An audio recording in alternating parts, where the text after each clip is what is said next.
सुख एवं आनंद मनुष्य के भीतर ही निवास करते हैं, परंतु मनुष्य उसे स्त्री में, घर में और बाहरी सुख प्राप्ति के लिए ढूंढ रहा है। श्री कृष्ण कहते हैं कि भगवान उपासना केवल शरीर से ही नहीं बल्कि मन से भी करना चाहिए। ईश्वर का बंधन उन्हें प्रेम बंधन में बांधता है। मनुष्य की वासना ही उसके पुनर्जन्म का कारण होती है। मनुष्य इंद्रियों के अधीन है, इसीलिए उसके जीवन में विकार और परेशानियां आती हैं। मनुष्य के अंदर धैर्य, सदाचार, स्नेह और सेवा जैसे गुण सत्संग के बिना नहीं आते हैं। श्री कृष्ण कहते हैं, जिस प्रकार शरीर से वस्त्र मैल होने पर बदलते हैं, ठीक उसी प्रकार मन में यानी हृदय में मैले होने से उसे निकाल देना चाहिए। जवानी में जिसने ज़्यादा पाप किए हैं उसे बुढ़ापे में नींद नहीं आती है, उसे वे पश्चाताप में बिताते हैं। भगवान ने जिसे संपत्ति दी है उसे गाय रखकर सेवा करनी चाहिए, इससे भगवान प्रसन्न होते हैं।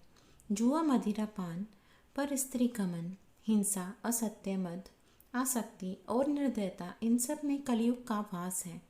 इसीलिए इसका और एक नाम है घोर कलयुग।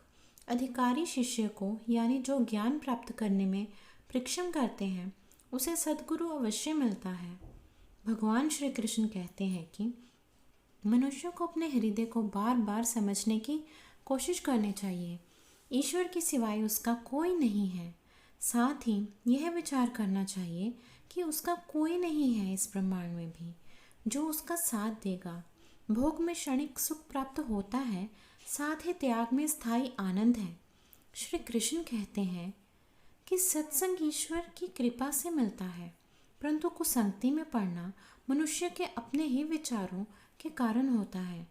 लोभ और मोह माया पाप के माता पिता कहे जाते हैं, साथ ही लोभ पाप का बाप ही है। श्री कृष्ण कहते हैं कि स्त्री का धर्म है कि रोज तुलसी और पार्वती का पूजन करे, इससे उनकी सुख समृद्धि हमेशा बने रहते हैं। मनुष्य को अपने मन और बुद्धि पर हमेशा विश्वास नहीं करना चाहिए, क्योंकि ये बार बार मनुष्य को दगा देते हैं। खुद को निर्दोष मानना बहुत बड़ा गुनाह साबित होता है।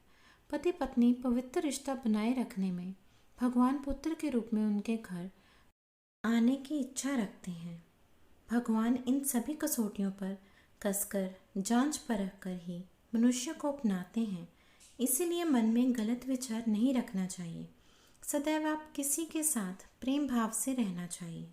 श्रीमद् भगवत गीता की ये बातें आपके जीवन में ईर्ष्या, मोह, माया, घृणा, लालच एवं काम वासना इत्यादि बुराइयों से मुक्ति प्रदान करेगी, अगर इन्हें आप अपने जीवन में अपनाते हैं। धन्यवाद। Please like and subscribe this channel.